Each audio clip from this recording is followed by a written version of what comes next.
The officials are ready. The players are ready. Skypark Podcast. Undisputed number one attraction, the pound for pound superstar. Oui, basket, il faut penser basket. It's over! Unbelievable!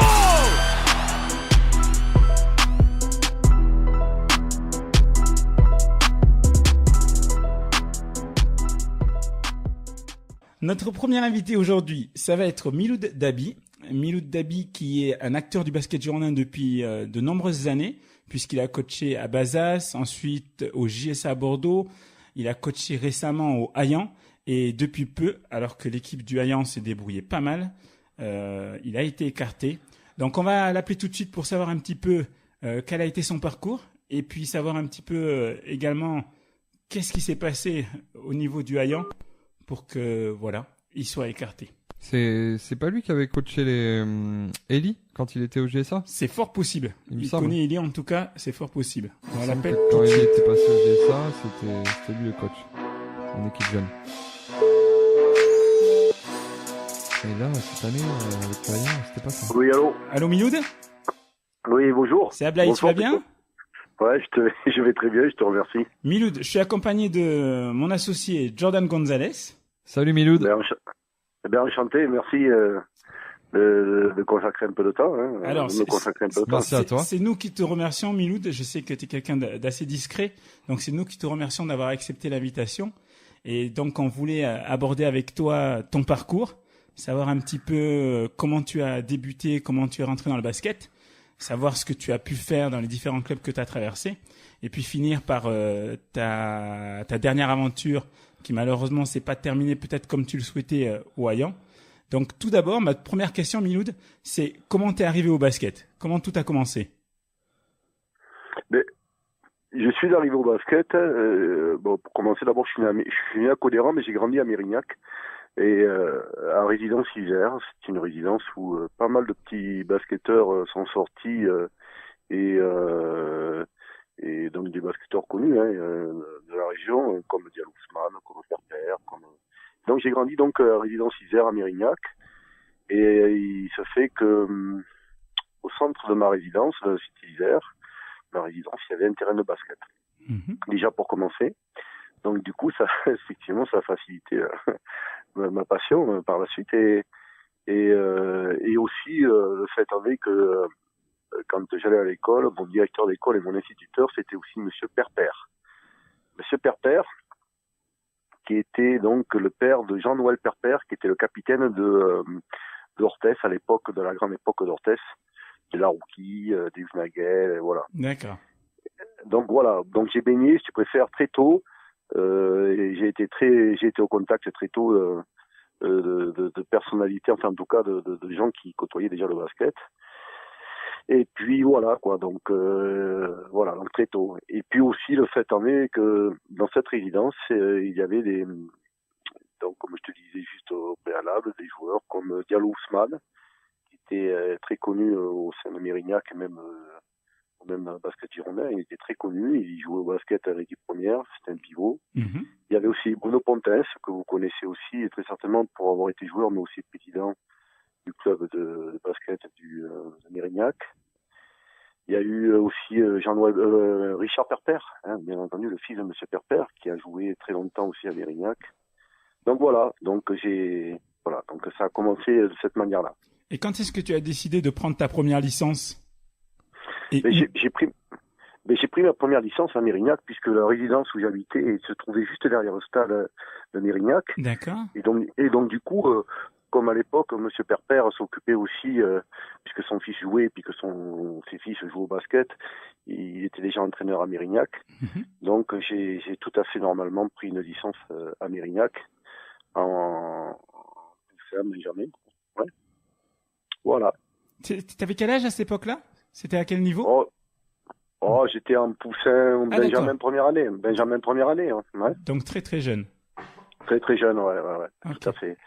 Et puis il y avait aussi, pour aussi dire que dans cette résidence, il y avait aussi Henri Ressimpa, qui était international malgache, Voilà, dont son fils que vous connaissez, Patrick Ray Sympa. Oui, on connaît. Ah oui, on connaît. Voilà, On lui passe le voilà, bonjour d'ailleurs. moi j'ai connu le père puisqu'il habitait à la résidence lui aussi. Mhm. Il était donc international malgache et entraîneur. Il a été aussi le passage à Mérignac en tant qu'entraîneur. Donc tu vois, Donc tu baignais vraiment dans cet environnement-là, quoi. C'était le basket ouais, tout à fait, dès le plus jeune tout à âge. fait, ouais. Et tu Tout peux à nous fait, raconter ouais. un petit peu ton parcours à partir du moment où tu as débuté? Comment ça s'est passé? Est-ce que très tôt tu avais des ambitions de faire une carrière ou c'était pour le plaisir de jouer? Non, j'avais pas d'ambition de carrière du tout. D'ailleurs, j'ai pas fait carrière. Non, c'était mon ambition se trouvait dans le plaisir que j'avais et très vite j'ai aimé le ballon très vite et j'ai aimé tirer puisque j'ai passé beaucoup de temps à shooter puisque voilà j'étais plus réputé pour tirer que pour être un grand technicien comme on peut dire. D'accord. Et donc voilà, donc j'ai passé pas mal de temps sur les terrains et au stade de Mérignac où là j'ai côtoyé beaucoup de jeunes aussi qui venaient faire d'autres activités. On s'entremêlait avec des gens qui jouaient au tennis, qui faisaient de l'athlétisme et même du rugby même. Et donc voilà, c'est même à cette occasion que j'ai rencontré Frédéric Bobs puisqu'il traînait aussi sur les terrains à ce moment-là au niveau du stade de Mérignac et bien d'autres encore. Est-ce que tu es en train de nous dire que c'est à cause de votre époque ou grâce à votre époque que Mérignac, si tu veux, axe beaucoup sa formation sur le shoot? Est-ce que c'était à ce moment-là que ça a commencé? Je sais pas, parce que je sais pas s'il faut dire ça de cette manière-là. Enfin, en tout cas, j'avais pas l'impression que, bien entendu, Fred, je sais que derrière tout ça, Frédéric Box a beaucoup axé le tir. Peut-être que ça lui est venu par la suite et ça lui est resté, puisqu'on a passé pas mal de temps sur les terrains à tirer, lui et moi. Mais, non, je peux pas dire ça non plus, non. D'accord. Et donc, toi, tu as continué à jouer au basket jusqu'à quel niveau à peu près? Mais j'ai joué au basket à l'époque. Nous, j'ai joué à Mérignac et à 13 principalement, ces deux clubs. D'accord. J'ai commencé à être en première. Enfin, j'ai fait tout mon parcours à Mérignac jusqu'en cadet. Voilà, avec avec tout le parcours qu'il y a pu y avoir jusqu'à fin de cadet pour arriver après en senior, puisqu'il n'y avait pas d'équipe junior à l'époque. Mhm. Voilà, et donc donc j'ai joué en première très rapidement à 17 ans. J'ai joué en première à Mérignac. Et après à Tresse. Donc j'ai véhiculé entre Mérignac et Tresse et vice versa. C'était quel niveau? Alors, à l'époque, c'était de la Nationale 4.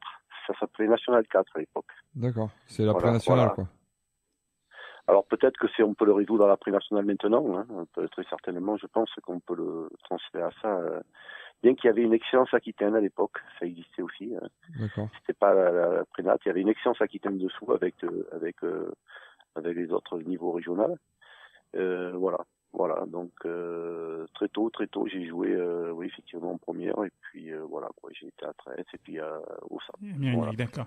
Avant de revenir à toi, juste une petite aparté. Tu sais que Fred Bobs est réputé pour son tempérament assez fort. Est-ce que tu as une anecdote à nous raconter sur lui à l'époque où tu le côtoyais? Alors Fred Bobs, avant tout, je voulais dire que c'était mon ami, donc évidemment, puisque j'ai grandi ensemble. J'ai passé une grande partie de mon temps avec lui sur les terrains du stade, en dehors même du terrain de basket. Et donc c'est quelqu'un que j'apprécie énormément, en dehors de son tempérament, comme vous dites, son caractère, il en faut. Et Ouais. il reconnaît en tout cas. Et donc très bien, hein, voilà. Une anecdote, non. Une anecdote, j'ai pas d'anecdote particulière. Si, l'anecdote a fait que si un jour sur un contre 1 au bout de tant d'années où il avait réussi à me gagner dans un contre 1, mais j'avais bien compris que là c'était le moment où évidemment ça y est, là, il avait évidemment passé un cap et d'ailleurs ça s'est vite vérifié par la suite puisqu'on l'a vu après traîner sur les terrains aussi bien à Langon, aussi bien au GSA de Bordeaux puisqu'il a joué au GSA de Bordeaux et voilà donc. Voilà. Donc c'était un bon joueur. J'en ai d'autres. C'était un joueur extrêmement physique et très très athlétique, un des plus athlétiques que j'ai vu et en défense aussi. Voilà. Un technicien aussi un petit peu. Aussi, il a des qualités techniques, mais quelques qualités d'adresse, mais surtout enfin, moi je le reconnaissais beaucoup pour son activité de défenseur et ses qualités très très athlétiques. D'ailleurs à l'époque quand il jouait au GSA à Bordeaux, puisqu'il a joué au GSA de Bordeaux, quand sur des parcours de course qu'il faisait, même pour des préparations physiques, il était toujours un des premiers, quoi, hein. C'était pas le dernier, hein. D'accord. Donc il avait un sacré caractère, un tempérament de gagneur, c'était un winner, c'était pas un basket canapé, hein, lui. C'était un basketteur canapé. Il jouait pas pour Je sais s'amuser, pas, il jouait pour gagner. Croyez-moi ce que je vous dis, c'était pas un basketteur canapé. C'est un sacré bonhomme. Après, il a le caractère qu'il a, mais moi, en tout cas, c'est un homme que j'apprécie. Donc, après, voilà. Vous avez déjà eu l'occasion de travailler ensemble dans le cadre du coaching? Oui, mais j'étais, si vous voulez, dans le cadre du coaching, j'étais à Tresse, moi, et il a été mon tuteur. Quand j'ai passé le BE, il était mon tuteur. Donc, j'étais, si vous voulez, je peux faire assistant coach, si vous voulez, quand il était à Tresse. Ouais, tout à fait. D'accord. Je voulais te demander justement, en parlant de coaching, à partir de quand tu as commencé à te tourner plus vers le coaching et que tu as décidé d'arrêter ta carrière de basketteur? Mais c'est-à-dire que ce qui peut paraître un peu, c'est le paradoxe un peu petit peu, ou ce qui peut paraître bizarre, c'est que à un moment donné, je me suis beaucoup entraîné, effectivement. J'ai passé beaucoup de temps sur les terrains, et même en dehors des heures d'entraînement. J'ai passé énormément de temps sur les terrains à m'entraîner tout seul, individuellement, et sans compter. Et peut-être qu'à un moment donné, quand je suis arrivé à 30 ans, 31 ans, j'en ai eu le ras-le-bol. Et j'ai jusqu'à même plus touché un ballon, quoi. Et par contre, après, j'ai eu cette envie d'aider, de faire surpasser, de fédérer, de relever les challenges, d'amener les groupes vers des objectifs, travailler beaucoup plus sur l'individu et par rapport à cette passion-là, de les amener sur des objectifs et de relever les challenges. Donc, tout à fait naturellement, je suis venu vers le coaching, voilà. Toujours pareil avec l'échange que j'avais eu avec Bob à ce sujet-là. D'accord. Et tu as commencé à coacher où? JSA de Bordeaux. Ok. Attendez, JSA de Bordeaux, ouais, si je me rappelle bien, il y a bien longtemps, ouais, JSA de Bordeaux, enfin, il y a bien longtemps, pas si longtemps que ça, parce que je suis un jeune coach quand même, hein, je suis pas un coach. Hein. Et tu peux nous raconter à quel niveau tu coachais? Comment ça s'est passé tes premières années en tant que coach? Ben écoutez, je suis arrivé au JSA de Bordeaux, et puis voilà, je me suis occupé de l'équipe 2, et nous sommes montés 2 ans de suite, de département jusqu'en promo région. Voilà, donc ça s'est très bien passé. Voilà, et puis à ce moment-là, j'ai décidé de pas continuer l'aventure et de rejoindre Box, qui était à Tresse, pour justement qu'il soit mon tuteur, enfin, en tout cas, qui m'accompagne dans la formation, quoi. D'accord. Donc, en fait, tu as vraiment fait tes gammes en tant que coach auprès de Bobs, en fait. Et ouais, j'ai fait mes gammes, ouais, tout à fait. Ouais, j'ai fait mes gammes auprès de Bobs. Je crois qu'il m'a beaucoup influencé. Il m'a relativement influencé, oui, tout à fait, oui. Mais en tout cas, dans l'exigence. Dans l'exigence et la rigueur. C'était quelqu'un de très rigoureux et très exigeant. Et le fait, je crois que lui et moi, comme nous avions eu l'habitude dans notre enfance de s'entraîner, de très individuellement, de se donner beaucoup pour arriver à faire des choses aussi bien physiquement ou même sur le tir ou autre. Et bien après, sur le rendu, dans le coach, dans l'entraînement, et bien on est devenu des gens qui demandaient, qui étaient très rigoureux, effectivement, très exigeants, disons. Très exigeants. Et donc c'est avec lui que j'ai fait mes premiers gammes, mais c'est avec lui que j'ai, voilà. Donc si je comprends, vu que tu étais très exigeant envers toi-même, tu l'as été envers tes joueurs.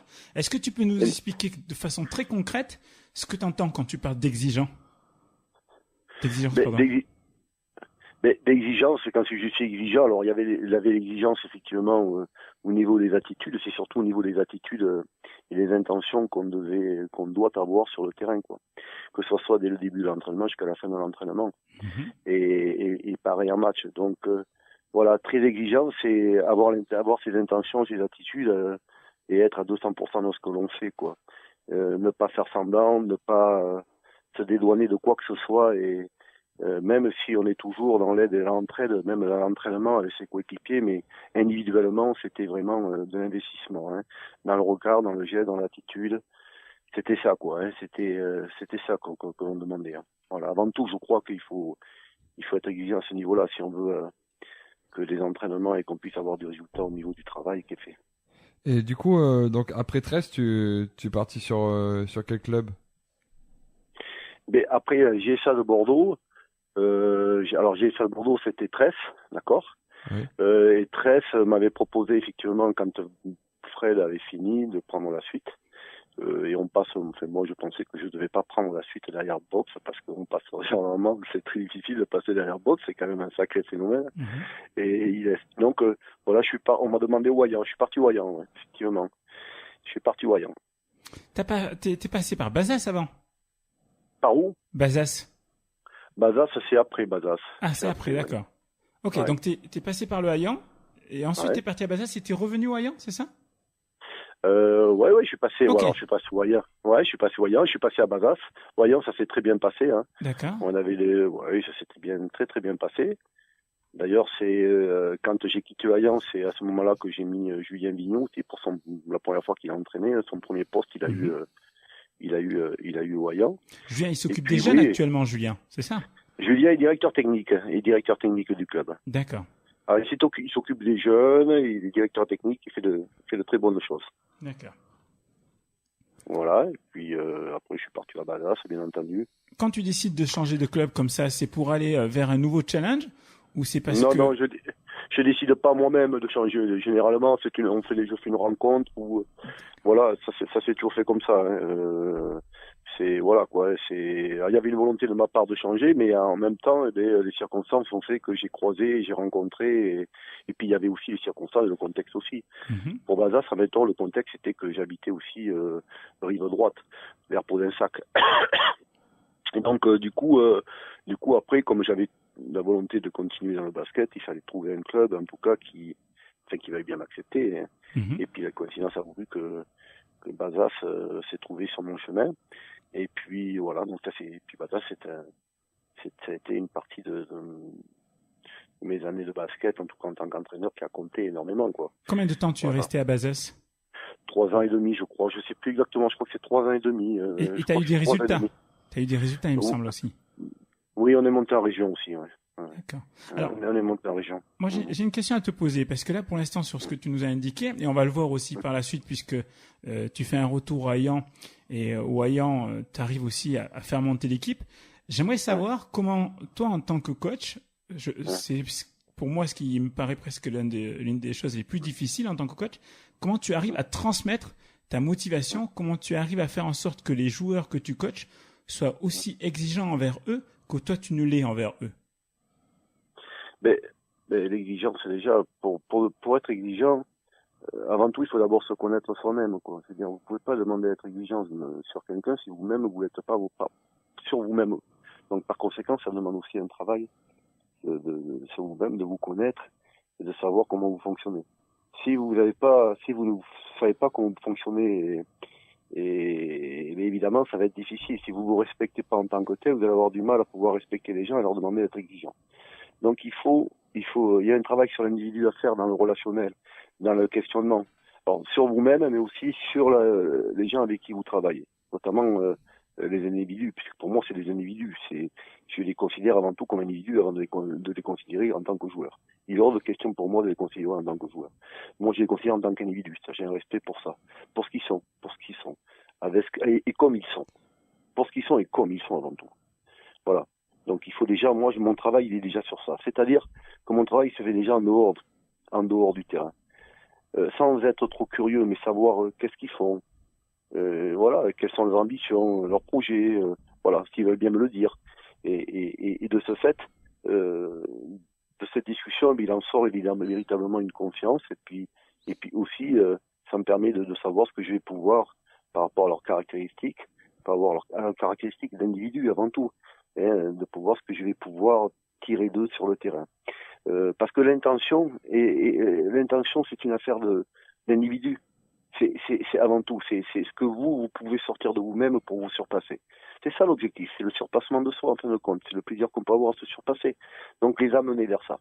Mais si vous ne les connaissez pas, si vous ne savez pas comment ils fonctionnent, ça marchera jamais. Enfin, pour moi, ça peut pas marcher.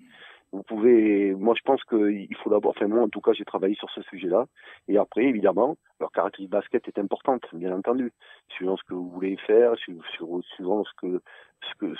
où vous voulez amener votre équipe et comment vous voulez l'amener, mais avant tout c'est l'individu qui est important, c'est lui qu'il faut mettre au centre, c'est d'abord travailler autour du terrain, à travailler sur le terrain. Une fois qu'on fait ce travail-là, après on peut véritablement, parce qu'en fin de compte c'est pas des numéros, c'est des individus. Ils sont tous différents les uns les autres, hein. Et c'est ce qu'il faut accepter. Et l'enrichissement du groupe, il est là dans sa diversité. Voilà, on peut pas parler. Alors bien sûr, on tient des discours globaux, mais on peut pas discuter de tout le monde de la même façon. Il y a des gens qui sont réceptifs plus ou moins par rapport à la façon dont vous dénoncez les choses, par rapport à l'intonation, par rapport aux mots que vous employez, par rapport aux gestes, par rapport à l'attitude. Et oui, mais c'est ça qui est compliqué. Alors, moi, je travaille de cette manière-là, mais c'est peut-être pas la bonne méthode, ça c'est sûr. Mais c'est ce qui m'a un petit peu caractérisé, parce que je fonctionne de cette manière-là. D'accord. En tout cas, bon, c'est la méthode qui te correspond le mieux et qui te ressemble. Moi, j'étais en train de me dire, pendant que tu nous disais ça, effectivement, c'est une approche très intéressante. Mais est-ce que tu ne penses pas que plus le niveau augmente et plus il est difficile d'apprendre vraiment à connaître les personnes que l'on coach, puisque plus le niveau augmente, plus on est dans de l'individualisme et moins c'est évident. Est-ce que tu partages ce point de vue? Mais oui, je partage ce point de vue. Parce que plus le niveau augmente, plus on est sur des objectifs de résultats. Et les objectifs de résultats, ils sont faits forcément quand le niveau est très élevé par rapport aux moyens qu'on a pour les atteindre. Les moyens, ils ne sont plus que de l'ordre de l'individu, mais aussi des moyens matériels, des moyens. Il y a d'autres choses qui rentrent en jeu. Donc effectivement, le mot individualiste, il rentre là. Là, vous avez prononcé le mot individuel. Là, on rentre dans le mot individuel. Je dis pas qu'il. Pourquoi? Parce que évidemment, les joueurs que vous avez fait venir, et pour le niveau où vous jouez, c'est un certain niveau, et je parle, bien entendu, eh bien évidemment, les objectifs, il y a un objectif individuel que la personne doit atteindre par rapport à ce qu'on lui demande, par rapport au fait qu'on l'a fait venir exprès pour ça, et par rapport aux moyens matériels peut-être qu'on a mis en place pour qu'il puisse venir. Ce qui est différent quand on travaille sur des niveaux beaucoup moins élevés, où là on peut peut-être à ce niveau-là on mettre tout le monde sur le pied d'égalité puisqu'on n'a pas de moyens matériels, ici les mêmes pour tout le monde, si je puis dire, pour pas aller sur un sujet, non pas qui me fâche, mais bon, j'ai pas trop envie d'en parler, mais et donc de ce fait on peut travailler beaucoup plus sur ce que je vous ai dit, en tout cas sur la façon dont moi j'ai fonctionné, puisque j'ai travaillé toujours sur les petits niveaux et non pas sur des grands niveaux. Quand tu parles d'un sujet qui te fâche, tu parles de l'argent dans le sport? Oui, l'argent dans le sport, c'est pas tabou pour moi non tout, hein, mais évidemment, là, ça peut pervertir les choses, bien entendu. Ça pervertit les choses, forcément. Ça pervertit les choses. Et oui, ça pervertit les choses parce que quand vous tenez un discours dans une équipe où tout le monde n'a pas la même chose, il est évident que, ça pervertit. Vous prêchez la bonne parole pour évidemment que tout le monde adhère à ce que vous avez dit, sauf qu'à côté, il y a des gens qui sont pas sur le même pied d'égalité, quoi. On n'est pas sur le même pied d'égalité, quoi. Si je t'écoute bien, est-ce que je me trompe si je dis que tu prends plus de plaisir en réalité à coacher à un niveau peut-être un petit peu plus faible, mais où les objectifs sont en commun et le côté individualiste est effacé, plutôt que de coacher à un niveau élevé? C'est ça. Okay. C'est ça parce que si vous voulez, mon exigence, il a lieu d'être. Il a lieu d'être, mais je veux dire, il a lieu d'être, mais il serait encore. Je pense que si je managerais ou je coacherais des joueurs qui ont effectivement d'autres moyens pour être là dans l'équipe, des moyens financiers pour pas en parler, je serais extrêmement dur et exigeant, quoi. Si vous voyez, et extrêmement dur, voilà. Donc voilà, pour le bien de tous, il faut peut-être mieux que je sois. Personne ne touche rien. Voilà. D'accord. Alors, tu arrives donc après donc ce passage à Bazas au bout de 3 ans où tu fais monter l'équipe.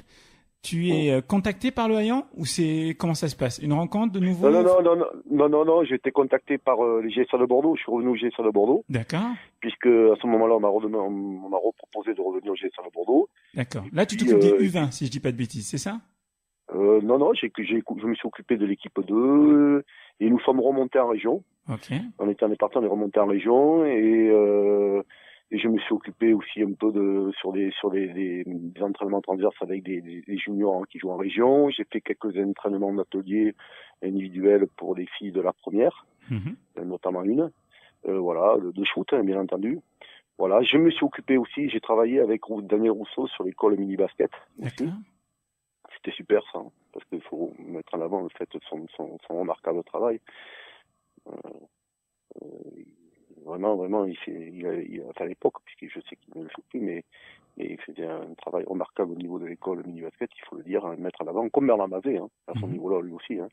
Il faut le remettre. Voilà. Donc, voilà.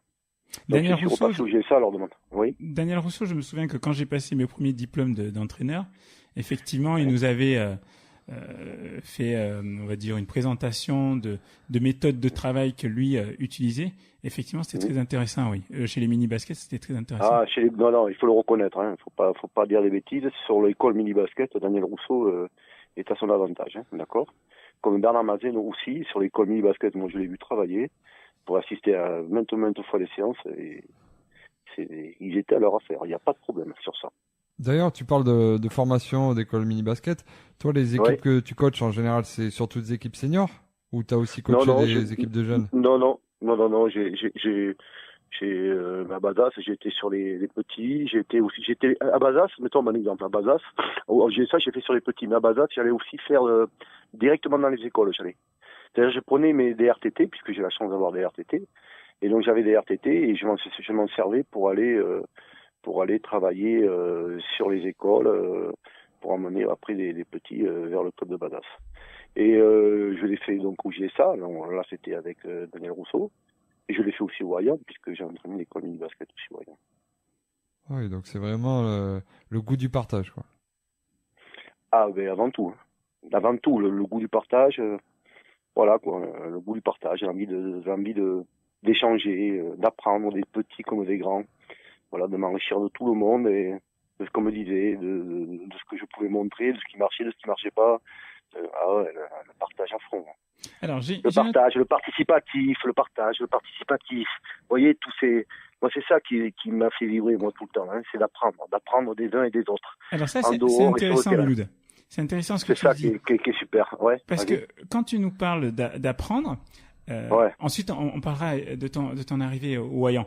Mais quand tu nous parles d'apprendre, moi ça m'intéresse. En tant que joueur, pour progresser, on prend notre ballon, on va sur le terrain, on fait 1000 shoots et on progresse. En tant qu'entraîneur, comment tu fais justement toi pour t'améliorer, pour progresser? Tu discutes avec d'autres entraîneurs, tu lis, tu t'intéresses, enfin, tu vas surfer sur le net pour trouver de nouvelles stratégies, etc. Comment tu fais pour progresser en tant qu'entraîneur? Le truc en tant qu'entraîneur, c'est que si tu préfères, donc quand tu passes, tu vas pas, donc tu fais ta formation. À l'époque, je l'ai fait avec Tommy qui était avec moi dans la chambre. Tommy Davis? Ouais. Je me rappelle, Milou, je comprends pas comment on peut être capitaine sans avoir fait la guerre. Évidemment, il avait quand même raison, c'est un peu mon leitmotiv. Il me disait, Milou, je comprends pas ça. Je comprends pas comment on peut être capitaine sans faire la guerre. Il faisait référence, évidemment, peut-être à des personnes qui passaient le diplôme d'entraîneur et qui n'avaient pas forcément une carrière d'entraîneur, une carrière de joueur. Mais je dis, moi je pense qu'il n'est pas forcément obligé d'avoir une carrière de joueur pour être entraîneur. Je veux dire, moi ce qui est important, c'est les tournements, c'est ce qu'on a de l'activité, c'est ce qu'on peut amener à l'activité. Après, évidemment, c'est la crédibilité, elle peut passer évidemment par le fait que tu as été joueur, et ça, je peux le comprendre, notamment des joueurs qui sont très friands de ça par moment. Mais voilà, donc moi, alors qu'une fois le diplôme arrive, une fois la formation faite, je me suis donc accaparé effectivement par cette formation, et j'ai remis en avant effectivement le goût que j'avais de l'effort et ce qui me caractérisait. Parce que je crois que chacun entraîne, mais par rapport à ses caractéristiques. Enfin, si on a été en plus joueur, on essaie de mettre ça paraît un peu tout à fait normal, tout à fait naturellement. On met ses caractéristiques en avant. Mes caractéristiques, c'était l'investissement, dur au travail, les répétitions. Et puis après, on se forme au fil des entraînements et des équipes qu'on a entraînées. On essaie d'analyser un peu ce qui nous va et ce qui ne va pas par rapport à ce qu'on a voulu enseigner ou à ce qu'on a voulu retranscrire sur le terrain. Le retour forcément des joueurs est important. Le retour aussi, surtout, des gens qui sont autour du terrain. Moi, ce qui m'intéresse, c'est les tournements. C'est-à-dire des gens qui, des fois, n'ont pas la pratique du basket, mais qui sont étonnés de que ça se passe de cette manière-là. Parce que quand on a le nez trop collé dedans, on n'a pas l'objectivité par moment. Donc ça, c'est super intéressant. Et les joueurs aussi, c'est intéressant. Attention aux joueurs. Les joueurs, quand ils te disent ça va pas, ils font souvent par rapport à eux-mêmes. Mais est-ce que c'est vraiment ce qu'il faut tenir compte, ou est-ce qu'il faut tenir compte plutôt d'un aspect, alors il faut tenir compte de l'aspect individuel, mais plutôt d'un aspect collectif? Ça, faut voir le contexte, faut voir. Donc moi, je te dis, j'étais très friand de ce qu'on me disait autour, et je prenais, et après, je faisais ma propre analyse, et je rectifiais, à mon sens, ce qui allait ou ce qui allait pas, en fonction aussi de ce que les joueurs me redonnaient derrière. Hein. Parce que quand ça fonctionne bien, les joueurs, vous le voyez, ils sont contents, ça se passe bien, ça marche bien, ça fonctionne bien. Quand ça marche pas, on voit vite que ça marche pas. Voilà, donc voilà. Et puis après, j'ai beaucoup bouquiné, j'ai lu, voilà, moi je suis un peu particulier à ce niveau-là aussi. J'ai des principes, j'ai une philosophie de jeu qui est un peu différente de ce qu'on a l'habitude d'entendre. Pourquoi c'est quoi ta philosophie de jeu? Moi je suis, c'est ça le problème, c'est que moi je suis pour le rond-point européen. Moi je suis pour ce qui se passe, c'est-à-dire que moi je suis pour l'adaptabilité, l'initiative et l'autonomie. Donc quand vous arrivez sur un rond-point européen, vous passez en voiture en fonction de ce que vous voyez. C'est en fonction de ça que vous pouvez rentrer dans le rond-point. Donc ça, moi j'essaie de l'identifier, j'essaie de le mettre sur les joueurs. J'essaie de le retranscrire sur le basket. Avec bien entendu les feux tricolores qui te permet d'avoir un cadre comme un fond de jeu, un principe de jeu. Voilà. Mais tu vois, moi je travaille j'ai beaucoup plus cette idée du basket de cette manière-là, et notamment pour les jeunes. Voilà. Moi je pense qu'il faut le système de jeu, je vois malheureusement que trop de choses dans le basket girondin par moment. Je vois des équipes jeunes qui font avec des systèmes de jeu alors qu'ils connaissent pas les situations de jeu à 3, ils connaissent pas leurs fondamentaux et ils en sont déjà des systèmes de jeu. Mais le problème, c'est que si un jeu, vous pouvez faire autant que vous voulez. Sauf que quand vous arrivez, vous pouvez travailler en entraînement, mais comme vous connaissez pas l'opposition que vous avez en face le week-end, si les mecs ils anticipent votre système, votre système est mort. Et si derrière vous savez pas les fondamentaux, c'est mort. Ouais. Alors, je trouve ça dur d'apprendre ça aux jeunes. Je pense qu'il faut travailler sur les situations de jeu à 3 avant tout, sur les fondamentaux, bien maîtriser les fondamentaux individuels, bien entendu, et puis après y aller progressivement. Je dis pas qu'il faut pas de mouvement de jeu, j'ai jamais dit ça. Je dis simplement que des fois on met la charrue avant les bœufs, et puis on se retrouve avec des joueurs qui peuvent pas véhiculer d'un club à l'autre parce qu'ils sont complètement perdus, parce qu'ils ont été habitués à être dans des systèmes de jeu et ils savent pas se démerder tout naturellement et de voir le jeu tel qu'il devrait l'être, c'est-à-dire qu'est-ce que je fais le ballon, où je me trouve, qu'est-ce que je fais, voilà. Les questions, on leur a pas peut-être posé comme il faudrait pour qu'ils puissent mieux se mouvoir au basket. Donc voilà, mais enfin bon, moi ça c'était mon point de vue à moi, mais j'aurais pas pu le réaliser comme j'aurais voulu, bien évidemment, notamment au niveau des jeunes. Voilà. Est-ce que tu peux nous parler donc de ton arrivée au Hayan, parce que c'est bien ça, une fois que tu quittes les GSA, tu arrives au Hayan. Ouais. Et puis au Hayan, c'est assez étonnant parce que tu arrives à un moment donné où c'est une équipe dont on parle pas trop. Je crois que l'équipe est en département à ce moment-là. Et tu arrives à construire et puis vous montez. Et puis là, l'équipe se retrouve en R2. Est-ce que tu peux nous expliquer comment tu as procédé pour recruter des joueurs, pour insuffler justement ta philosophie et obtenir ces résultats? Écoute, le Hayan, on m'a demandé effectivement, je suis Vigneault, on m'a demandé d'intégrer le club avec les objectifs de monter pour l'équipe seniorine. Et donc je savais ce que j'avais évidemment avec le groupe que j'avais, les joueurs que je ne connaissais pas, la plupart en tout cas. Et puis donc j'ai fait un peu la même méthode, c'est que j'ai travaillé beaucoup plus sur les relations, le groupe tel qu'il était, avec leurs qualités, la façon dont leurs attitudes, leur façon de pouvoir participer au groupe par les relations qu'il avait les uns avec les autres, en dehors et sur le terrain. Et puis tout naturellement, j'ai cherché aussi un joueur qui rentrait dans l'état d'esprit et qui permettrait de mener peut-être une petite plus-value au niveau du basket, comme Robin Caillot. C'est Robin Caillot que j'étais cherché. Robin Caillot qui jouait en primat à Sèche, qui était au GSA avec moi avant, donc c'est lui que j'ai été chercher. Et puis voilà, donc et puis la mayonnaise a bien pris quoi. La première année, t'as que Robin Caillot, Badou arrive après. Ah oui, moi la première année, je demandais à Robin Caillot de quitter Sèche qui était en prénat. D'accord. Et comment t'as réussi à le faire venir, à le faire passer de la prénat à c'était quoi, le département de l'honneur région où vous jouiez? Oui, non, département, oui, non, mais parce que c'est des joueurs que je connais, que j'ai entraîné longuement. J'ai passé mettons pour Robin Caillot, j'ai passé des heures et des heures le soir où j'ai ça de Bordeaux à le faire travailler sur le tir, donc on a une relation assez privilégiée quoi. Donc je connais bien Robin. Donc après je lui présente le challenge et le projet, puisque le club l'avais aussi présenté aussi de cette manière-là, avec un projet de montée, dans la continuité, avec voilà. Et donc j'ai été le chercher et puis il est venu sans problème. Hein. Ah ouais. Ah ouais. Parce qu'il me connaît bien, hein, on se connaît bien.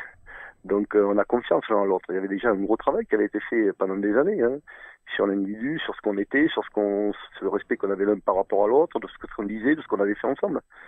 Donc et comme il est de Bordeaux, voilà, il a fait ce choix. Il était content de rentrer à la maison. Ah ben il était content, hein, il était très content. Je crois qu'il est encore très content actuellement. Hein, donc voilà. Donc Robin nous avait donné un coup de main au niveau du foot puisque c'est un garçon qui a une adresse certaine. Oui, et donc il est câliné, surtout des qualités humaines et voilà, très mature déjà pour son âge et voilà. Donc la première année ça s'est passé comme ça avec c'était difficile puisque enfin c'était les 3 premiers qui montaient je crois. Hein. Donc c'était pas forcément si évident que ça avec une équipe comme le Pierre Médoc qui pavait le haut du tableau tout le temps et qui perdait très peu de matchs. Et à ce titre-là, il y a une anecdote, c'est qu'un jour on était parti donc au Pian et on était toujours sur la volonté de monter. Le Pian qui n'avait jamais perdu un match et puis ce jour-là, si vous voulez, on avait très peu de joueurs, beaucoup de blessés d'absence, je crois et il faut le remarquer, je le mets en avant parce que c'est quand même extrêmement rare. On avait été joué à 5 là-bas et on avait gagné au Pian de 9 points. Donc c'était une anecdote à relever Pian qui n'avait jamais perdu.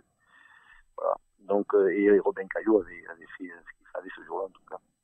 Donc on avait sorti le match. Le basket, voilà, vous voyez que ça se passe aussi. Alors, il y a le côté basket, mais vous voyez quand même que quand on a envie, et quand on fédère et qu'on a envie et qu'on veut y arriver à faire des choses, quand on est pris psychologiquement, on peut faire des choses. Pardon. Ouais. Donc dès la première année, vous arrivez à monter ? Oui, la première année, oui. Ok. Vous terminez premier ? Comment ? Vous avez terminé premier ? Non, on n'a pas terminé premier. L'équipe qu'on avait, on a terminé deuxième ou troisième, je crois. On a terminé. Mais on est monté, oui, tout à fait. On a fait partie. Donc on était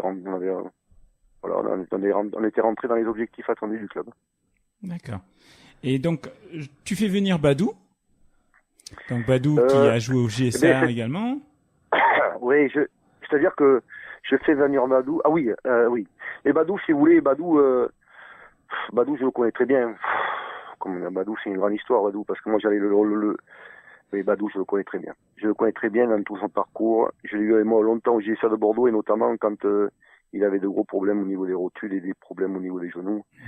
Et moi, c'est par le basket qu'on l'a fait revenir. J'étais très souvent en contact avec son kiné et je faisais des rapports régulièrement par mail pour lui dire de quelle manière j'entreprenais Badou pour qu'il puisse revenir au basket et rejoindre après reprendre la première. Et donc Badou, c'est très dans l'affect. J'étais beaucoup dans l'affect avec Badou, hein. Enfin, beaucoup, il faut le reconnaître, beaucoup dans l'affect. Et donc tout naturellement, quand je suis qu'il était à Lormont et que Robin connaissait Robin et que Robin était avec moi, je lui ai demandé s'il voulait bien nous rejoindre. Il a fait sans problème. Parce que là, c'est un gros coup, parce que Badou, tout le monde le voulait. Je sais que Pessac le voulait. Il avait des touches un petit peu partout. Oui, mais bien sûr que beaucoup de gens veulent Badou. Déjà par l'homme qu'il est, parce que c'est quelqu'un qui a énormément de cœur. On est très dans l'affectif avec lui. Hein. Et puis tout le monde qui n'aime pas Badou, c'est quand même un personnage du basket girondin. Mais bon, tout le monde le voulait, mais bon voilà, il faut aussi, il n'y a pas que connaître Badou, il faut aussi. C'est l'affect, comme tu dis. C'est ça qui a fait la différence. Il y a d'autres choses derrière aussi. Il faut passer du temps. Il y a d'autres choses. On a passé beaucoup de temps ensemble. On a fait beaucoup de choses et en dehors du basket aussi. D'accord. Bon, en tout cas, avec Badou, ça se passe bien. Et vous montez de nouveau la deuxième année ? Oui, on monte de nouveau. Oui. Ouais, c'est ça. Ouais. Là, c'était l'objectif. Quand vous êtes monté en région, directement l'objectif c'était de remonter. Mais non, on monte en région, mais il y a Badou qui vient. Mais indépendamment de Badou, donc j'avais Robin qui est venu donc en première année, Badou est venu en deuxième année, et indépendamment de moi, il y a eu 2 autres joueurs qui sont arrivés que moi je n'ai pas fait venir, que c'était Mathieu Giguillot et Thomas Palancher. D'accord. Voilà. Donc ces 2 joueurs-là, 2 joueurs ajoutés qui sont venus au club, qui nous ont permis de faire l'honneur région, comme vous le savez, puisque nous avons terminé à la fin premier de la poule et puis on a fait les finales régionales. Voilà. D'accord. Donc et là vous montez en promo. Voilà, donc là aussi très bonne année parce que le groupe a bien vécu. Le groupe vivait évidemment beaucoup aussi en dehors du terrain. C'est ce qui a fait la force de ce groupe, si vous voulez. C'est-à-dire que voilà, on a mis des joueurs qui ont été rajoutés et ça fait la force de ce groupe. C'est bien entendu la vie du groupe, l'état d'esprit bien entendu. En tout cas, ce qui a fait que évidemment ça a contribué beaucoup à notre réussite. Voilà. Est-ce que tu peux nous dire, alors que à l'évidence, tu as fait du bon boulot pendant 2 années, 2 montées consécutives, surtout au niveau girondin où toutes les équipes ont tendance à baisser, tu te retrouves en R2. Est-ce que tu peux nous dire pourquoi, avant même que la mi-saison soit atteinte, tu es plus aujourd'hui le coach du Hayan? Mais je suis plus le coach du Hayan parce que si vous voulez, par rapport je rentre plus évidemment. Peut-être que ce que je propose ne va plus du tout par rapport aux exigences ou la façon que je vois de la pratique ne correspond pas au moment de ce que veulent les joueurs actuellement. Et donc tout simplement, il faut savoir laisser place à leurs envies et ce qui compte dans l'affaire, c'est qu'évidemment que les résultats s'améliorent. Moi, j'étais pas sur le bon résultat. J'ai fait 7 matchs, j'avais 5 défaites et j'ai 5 défaites et 2 victoires. Et bon, même si Badou n'était pas là, parce que Badou n'a pas été là, il a été blessé, après il est parti au championnat du monde, on l'a eu très peu. Bilal non plus n'était pas souvent là? Ouais, Bilal, il a été là, Bilal, il a été là, quand même. Parce que Bilal, oui, c'est vrai que Bilal, on l'a fait venir cette année, Bilal, ouais, je l'ai fait venir cette année, Bilal. Et Robin, lui, il a été blessé.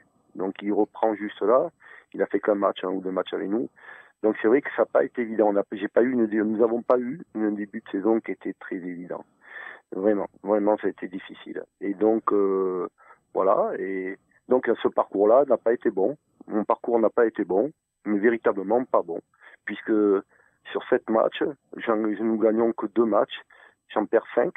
Ça veut dire que même si les entraînements on fait ce qu'il faut et pour que tout le monde s'investisse, et en tout cas, il n'en est pas moins vrai que le jour du match, ça se passe pas bien. C'est-à-dire que mon coaching n'est pas adapté, ou en tout cas mes choix sont pas bons, et que véritablement, il faut laisser la main, parce que si vous voulez, si vous continuez, et que alors si ça peut bien passer après, parce que Badou revient, Robin revient, donc évidemment ça peut engendrer une dynamique, mais si ça engendre pas, vous continuez toujours sur peut-être pas avoir sans avoir changé, si vous voulez, une façon de coacher et donc ça c'est pas bon pour le groupe et c'est pas bon pour le club. Donc voilà, je trouve que c'est une bonne chose que d'avoir laissé la main, en tout cas qu'ils aient proposé à ce qu'en tout cas que le groupe en tout cas ait proposé à ce que c'est une bonne chose. Quand tu dis c'est une bonne chose, c'est-à-dire toi tu étais d'accord pour arrêter de coacher ou c'est moi je suis pas on est un entraîneur non, mais un entraîneur est jamais toujours d'accord pour arrêter de coacher, puisque par essence un entraîneur il a besoin de s'exprimer, et moi j'ai jamais fédéré, mais je dis qu'en finalité c'est peut-être pas plus mal qu'effectivement ça se fasse de cette manière-là, puisque déjà en plus ils ont gagné contre Saint-Médard le week-end dernier, donc ça veut bien dire que le changement il est aussi peut-être pour quelque chose, hein. Donc vous voyez, c'est ça qu'il faut. Qu'est-ce qu'il faut en fin de compte? Nous, l'entraîneur, on n'est que de passage. Ce qui compte, c'est quoi? C'est que le groupe il continue à vivre, c'est que le club existe, c'est qu'il y a c'est ça qui est intéressant. Ça c'est intéressant. Mais c'est pas intéressant de savoir, l'entraîneur il est juste de passage, il est là pour aider quand il peut amener quelque chose. Miloud, excuse-moi, oui. je suis pas vraiment d'accord avec toi, parce que ce que tu dis, c'est juste au haut niveau. Au haut niveau, effectivement, l'entraîneur, il est de passage. L'entraîneur, il a aucune connaissance limite des joueurs qu'il coach, parce qu'effectivement, il y a des résultats à avoir, il y a l'argent. Mais quand on a un plus petit niveau, comme un niveau régional ou départemental, tu nous as beaucoup parlé d'affect et d'apprendre à connaître ces joueurs. Oui, c'est une aventure, c'est un groupe. Donc, ouais, j'ai l'impression que c'est plus le même discours. Mais sans te couper, il faut que tu comprennes on a des joueurs qui ont des exigences, et que ces exigences-là, il faut aussi pouvoir y répondre. Donc il faut aussi tenir compte de ça. Le respect le respect, c'est aussi de comprendre qu'à un moment donné, les joueurs, s'ils n'adhèrent plus ou si les objectifs qu'on doit arriver n'y sont pas, à un moment donné, s'il faut se remettre en question, peut-être l'entraîneur, il doit se remettre en question. Il y a une exigence, c'est des compétiteurs avant tout, même si on joue en région. Les gens que j'ai moi dans mon groupe, c'est des vrais compétiteurs. C'est pas des mecs qui sont pas là pour pas faire la compétition. Les mecs, ils en veulent, comme d'ailleurs je suppose tout joueur qui joue en région, ou même en département, ou même en D1 ou en D2. Donc voilà. Donc moi, je considère que quelque part, c'est tout à fait normal. Ça n'enlève pas le côté humain, ça n'enlève pas si tu veux, l'aventure que j'ai eue, ça n'enlève pas peut-être aussi le respect qu'ils ont pour moi en termes d'individus. Je pense qu'il y a pas de souci à ce niveau-là. Mais si à un moment donné le message passe plus, si les objectifs qu'on doit atteindre n'y sont pas, qu'on est déjà à fin du début de l'année et puis qu'on n'a pas de bons résultats, si tu n'as pas pu te remettre en question pour arriver à ces résultats-là, c'est bien aussi d'écouter le groupe, c'est bien de dire peut-être qu'il faut passer la main. Et ce qui compte avant tout, et je le redis, ce qui compte avant tout, c'est évidemment que le groupe vive, que l'on ait des résultats, que les joueurs qui ont de l'exigence aussi envers eux-mêmes s'y retrouvent, comme moi j'étais exigeant avec eux voilà. Moi je trouve que voilà, j'essaie de voir les choses de cette manière-là. En tout cas, je pense que c'est aussi comme ça qu'il voulait. Faut pas rester aussi dans le fauteuil et dire non, je suis indétrônable. Bon, voilà, si t'as pas été capable, ou je suis pas été capable de me remettre en question, ou en tout cas leur amener d'autres choses nouvelles qui leur permettent de passer ce cap de défaite où on était. 5 défaites, je le rappelle. 5 défaites. Alors ils ont gagné, là, ils sont à 6-3 ou à 5-3 ou enfin bon, j'avais quand même 5 défaites. Donc voilà, s'il y a une estimation de fait qu'il faut changer, il faut changer, quoi. C'est pas voilà, moi, c'est juste pas ça, je veux dire, mais c'est pas un souci. Moi, j'ai des aventures, je les ai vécues telles que je les ai vécues, et je me suis enrichi aussi les 2 années que j'ai passées. Là, j'ai passé 2 années de montée avec le Hayan. Voilà, quoi, c'est très bien. Donc, t'as aucune aigreur quand tu repenses à ce qui s'est passé? Tu l'acceptes avec philosophie? Ouais, moi je l'accepte. Oui, je l'accepte. Alors, effectivement, sur le coup, ça peut être brutal. Il y a la façon dont, c'est surtout des fois, peut-être la façon dont c'est fait. Mais, en fin de compte, il faut passer outre, il faut être bien au-dessus de ça. Pour être clair, ce qui se passe, c'est que, au vu des résultats, alors nous, on n'est pas dedans, donc forcément, pour nous, notre vision va peut-être être biaisée, mais moi, je vois les résultats, je me dis, l'équipe, elle tourne bien, 2 montées en 2 ans. Alors, c'est pas tout le monde qui fait 2 montées en 2 ans en région. Oui. Et puis, au bout de 5-6 matchs, ça tourne moins bien, mais forcément ça tourne moins bien parce qu'on monte de niveau, c'est plus difficile, il faut peut-être un peu plus en faire. Bon, c'est le coach qui saute. Bon, après moi je suis pas dedans, donc effectivement j'ai une vision peut-être un peu biaisée. Mais je me dis, toi qui vis ça de l'intérieur, si j'ai bien compris, c'est les joueurs qui t'ont fait ressentir le fait que ce que tu leur apportais ne leur suffisait peut-être plus. J'imagine pas la totalité de la joueur, mais mais certains joueurs. C'est ça, c'est exactement ça. Et malgré ça, toi t'en as aucune aigreur. Tu le prends avec philosophie et tu te dis c'est normal. Parce que ouais, mais moi je trouve ça. Attendez, moi j'étais et ça s'est passé comme ça s'est passé, mais je veux dire je le redis encore une fois. Ce qui est important, faut laisser un peu son ego de côté, enfin de ce que je veux. Voilà, ce qui est important, c'est mettre en valeur le groupe, mettre en valeur le fait que le club continue à avoir des résultats et qu'il soit toujours dans cette dynamique-là. D'accord. Voilà. Moi, j'en tirerai les conséquences comme j'ai l'habitude de le faire. Et je me remettrai en question au moment voulu si je dois reprendre une équipe. Mais il faut retenir ça. C'est pas important, ça, l'entraîneur, il est là, il accompagne, il amène ce qu'il peut amener. Moi, je suis un petit entraîneur, j'amène ce que je peux amener. Mais ce qui est important, c'est le groupe. C'est les joueurs qui s'investissent aussi. C'est le club aussi, les dirigeants qui sont bénévoles, qui mettent beaucoup de leur temps pour essayer de faire quelque chose avec le club et pour qu'on ait une identité aussi, parce qu'on a des projets, on avait un projet, Donc c'est ça qui est important, l'entraîneur, lui. Il est de passage, lui. Croyez-moi ce que je vous dis. Après, moi, les entraîneurs qui restent pendant 30 ans, moi je suis un peu dubitatif. Quand je vois les entraîneurs, ça fait 30 ans qu'ils sont au même endroit, on peut se poser des questions. Le mec, moi, voilà. Oui, c'est vrai. Non, après, je comprends le recul que tu peux avoir, Miloud. Après, si là, t'as du recul, mais bon, ils ont joué un match, ils ont gagné. Ok, d'accord. Donc tu te dis, pour l'instant, c'est un bon choix. Après, je pense qu'il faudra voir à la fin de la saison. Si à la fin de la saison, c'est pas probant, peut-être qu'on pourra se dire que c'était peut-être pas un choix vraiment nécessaire, et peut-être pour une fois, ils auraient pu avoir ta philosophie et privilégier justement le groupe. T'es gentil, mais l'individu. Mais je pense pas, t'es gentil, mais je pense pas qu'il faut Moi, je pense qu'il faut pas regarder en arrière, il faut regarder vers l'avant. Ouais, c'est vrai, c'est une bonne philosophie. Et moi, croyez-moi ce que je vous dis, regardons l'avant. On tire des conséquences des erreurs qu'on peut faire les uns et les autres. On en fait régulièrement dans notre vie, tous les jours. Et là, dans le basket, là, qui est ma passion, et bien moi, je vais en tirer les conséquences. Il faut accepter ça. Si je vous l'aurais dit, je vous le répète encore une fois. Ce qui est important, c'est quand on est entraîneur, on est là pour essayer de transmettre, pour amener quelque chose, parce que moi, ma vie, moi, c'est ça, c'était que les joueurs soient bien, de fédérer, de faire avancer, moi, j'aime l'individu profondément. Alors, dans ce cadre-là, quand ça fonctionne, c'est très bien. Mais quand ça ne fonctionne pas du tout, et en tout cas, si vous n'avez pas les résultats, puisque c'était votre philosophie, c'est que les résultats arrivent aussi sur le terrain, et bien, que ça n'arrive pas, à un moment, il faut en tirer les conséquences. Et quand le groupe, en plus, vous dit, ciao Pantin, il faut dégager, eh bien, tu dégages, mon gars. Parce qu'en fin de compte, ce qui est important, c'est que le basket continue au sein du club, c'est que les dirigeants puissent être là et fiers d'avoir un club qui continue et qui a des résultats, et puis voilà, et puis que les joueurs continuent à s'investir, à venir 2 fois par semaine à l'entraînement, être content d'être ensemble, voilà. Et puis l'entraîneur qui viendra, eh bien, il viendra, il prendra la suite, et je lui souhaite effectivement qu'il réussisse le mieux qu'il peut, en tout cas, hein. Et puis voilà, et puis peut-être qu'un jour, il restera 2, 3 ans, 4 ans, j'en sais rien, et puis qu'il passera après lui aussi. C'est comme ça qu'il faut voir les choses. Nous, on est de passage. Bon, en tout cas, on espère que l'équipe va rester soudée, parce que j'imagine que tous les joueurs peut-être ne partageaient pas ton avis. Je voulais savoir, tu restes quand même au sein du club, ou vraiment tu pars? Non, moi c'est fini, non, je reste pas au sein du club, parce que ce qui m'est dit, c'est, vous savez, moi, ça m'est difficile de plus être au contact des joueurs avec qui que j'ai entraîné. Alors, ça m'est difficile. Je dis pas que j'aurais pas pu rester au club, bien évidemment, mais en tout cas, bon, ma décision a été en tout cas de plus y être. Mais voilà quoi. Mais je suis tout disposé à les avoir encore au téléphone. Donc j'en ai eu encore au téléphone il y a pas longtemps. Voilà. Non, mais voilà, pour l'instant, voilà, j'ai arrêté l'activité basket et puis voilà quoi.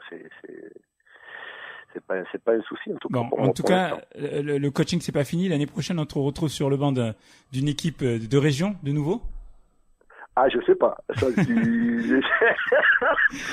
pas du tout ce que je vais faire. Tu nous balanceras le scoop. Ah, mais je ne sais pas du tout. Ce que tu sais, je sais pas du tout j'ai des projets, hein. Moi, j'ai des projets professionnels, j'ai des projets, je vais être bientôt un jeune retraité, donc j'ai quelques projets, hein, et qui sont déjà, en marche. Donc, voilà, je sais pas, je peux pas te dire ce que je ferai demain, en tout cas au niveau basket. Pour l'instant, je me repose, j'ai pensé un peu à moi, faire autre chose. Et voilà, et puis après, en tout cas, Miloud, moi, j'admire ton état d'esprit et le recul que tu prends. C'est en adéquation avec ce que tu nous racontais au début, sur ta philosophie, sur les joueurs qui devaient prendre du recul et pas écouter, leur point de vue à eux. Je vois que tu appliques cette méthode à tes joueurs, mais également à toi. C'est tout à ton honneur, franchement. Voilà, et puis on souhaite aux Haillans justement que ce petit électrochoc les remette sur le droit chemin. Mais ils vont y arriver, mais ils vont y arriver, et je trouve ça très bien, moi. Je trouve ça très bien, si vous voulez, que le groupe soit décideur de choses. Ça, je trouve ça très bien. Moi, je trouve ça excellent, moi. Ils ont décidé de se prendre en main, ils ont décidé, voilà, nous, on veut y arriver, on veut arriver à avoir des résultats, on veut des compétiteurs, et on veut quelque chose qui nous permette d'avancer, de mieux avancer. Par contre, j'ai juste une question. Du coup, il y a un autre coach qui est venu à ta place, ou ils ont décidé de s'autogérer? Non, il n'y a pas d'autre coach. Je pense que je suis sûr, hein. C'est Julien Deschamps qui doit faire l'intérim, qui est un très bon entraîneur et qui est ancien joueur aussi du groupe, mais il a été blessé récemment un petit peu, donc ce qui va lui permettre un peu de faire la transition. D'accord. Et peut-être de finir même l'année, je sais pas. Ça, c'est eux qui le savent. Mais c'est très bien. C'est un garçon de grande qualité. Pardon, excusez-moi. De grande qualité. Voilà, comme il y a dans le groupe et puis autour du groupe. Donc, c'est très très bien. Bon, en tout cas, on va suivre leurs résultats attentivement. En tout cas, Miloud, je te remercie encore beaucoup d'avoir accepté. Je vais pas dévoiler de secret en disant que lorsque je t'ai contacté, très modestement, tu m'as dit je vois pas quelle valeur ajoutée je peux apporter à ton émission. Moi, je suis qu'un petit coach. Et moi, je te dis, il n'y a pas question du tout de petit coach ou de grand coach. Et quand on en a discuté un petit peu, je t'avais dit, je suis sûr que ce que tu as à nous dire et ta façon de voir les choses va être passionnante. Et je m'étais pas trompé. On avait prévu de discuter pendant 40 minutes. Je crois qu'on en est à presque 1 heure. Donc, excusez-moi, c'est avec plaisir. C'est avec plaisir. Franchement. Mais moi, mon plaisir est partagé. Vous êtes des garçons. Voilà, je suis très content de vous avoir eu. C'est vrai que j'avais pas eu le temps. Je ne vous connaissais pas pour avoir parlé avec vous comme je l'ai fait là. Mais c'était un plaisir de partager un petit moment avec vous. Et je voudrais te laisser conclure. Je voudrais te laisser conclure justement l'interview. Si en un mot, tu devais te définir, quel mot tu utiliserais en un mot ou une expression, si c'est pas. Une expression. Si tu devais te définir. C'est pas facile ça. Moi, j'ai l'amour carrément quoi. Moi, j'aime l'individu quoi. Donc c'est ça quoi. Et là, le partage, bien entendu. Le partage, l'enrichissement. La seule chose dont on n'est jamais rassasié, comme disait Abdelkader, c'est d'apprendre. On est rassasié de boire et de manger, mais jamais d'apprendre. Donc d'apprendre de ce que tu m'as dit aujourd'hui tous les deux, d'apprendre au quotidien. Et derrière, il y a le mot amour, c'est aimer. Quand tu partages, forcément tu aimes à entendre, tu aimes à échanger. L'amour, il est au quotidien. Et puis, une autre chose, dans la vie, tout est question de choix. Voilà, il n'y a rien de là. Tout est question de choix. Voilà. Et merci beaucoup, Miloud. Merci. Miloud. Oui. Et j'espère qu'on t'aura de nouveau au téléphone quand tu seras sur les bancs d'un autre club de la région. Je sais pas. On parlera donc de ta future saison à ce moment-là. Bon, on te remercie beaucoup encore une fois. Oui, merci beaucoup à vous. On te souhaite une bonne soirée. Merci à vous. Merci, bonne soirée, Miloud. Merci. Ciao. Au revoir. Au revoir. Non, j'aime beaucoup sa philosophie. En fait, donc tu disais tout à l'heure que j'avais pris une technique. En fait, pour raconter un peu l'anecdote, ce week-end j'ai pris une technique et j'étais sur le banc. Du coup, mon coach a hérité de la technique. C'était sa deuxième technique. Il a été expulsé. Et du coup, je me suis retrouvé à prendre le coaching à la place du coach. Et j'avoue que je suis pas coach, hein, donc j'ai pas passé de diplôme, rien du tout. Mais par contre, c'est vrai que je suis un peu dans la même philosophie que Miloud. C'est-à-dire que moi, j'ai besoin, tu vois, de connaître bien les joueurs, de les voir en tant qu'individu plus qu'en tant que joueur. Tu vois, j'aime que je suis d'accord avec lui que tu prends une équipe et c'est facile en fait en mélangeant, en mettant un peu ta sauce, en créant une cohésion, tu arrives à faire ressortir quelque chose qu'il n'y avait pas avant. Tu vois ce que je veux dire, Abel ? Ouais, je vois ce que tu veux dire. Moi, j'ai trouvé ça passionnant, tout ce qu'il nous a dit. Il y a un point par contre sur lequel je suis pas d'accord. Et bon, ça s'applique pas forcément au Wayant, hein, parce que au Wayant, encore une fois, nous, on n'est pas dans les vestiaires, on sait pas ce qui s'y passe. Mais j'ai trouvé très fort la façon dont il dit l'équipe veut plus de moi, elle te dit dégage, et puis tu l'as dégagé. Et quand il dit c'est très bien que le collectif choisisse, que ce soit le groupe qui décide. Et je vais aller un petit peu loin, mais quand l'équipe de France a pas voulu descendre du bus, c'est le collectif qui a décidé. Et pourtant, c'était un très très mauvais choix. Oui. Tu vois. Donc, mais non, mais là, pour ce coup-là, il est un peu trop dans l'extrême. C'est-à-dire que le collectif, à un moment donné, le collectif peut pas décider. Il y a un coach, il est là pour décider, justement pour le collectif. On est un peu d'accord. Et c'est vrai que je trouve ça. Donc là, c'est poussé un peu à l'extrême que le collectif. De l'extérieur, ça paraît être un petit peu ingrat quand on les remerciait comme ça, alors que la mi-saison n'était même pas passée. Mais de l'extérieur, encore une fois, nous on n'est pas dedans, on sait pas exactement ce qui se passe. Donc. Non, mais après c'est comme tous les choix. C'est à la fin que tu vois si c'était un bon choix ou un mauvais choix. Donc là, à la fin de la saison, tu verras si c'est un bon choix ou un mauvais choix. On verra, c'est vrai. Voilà.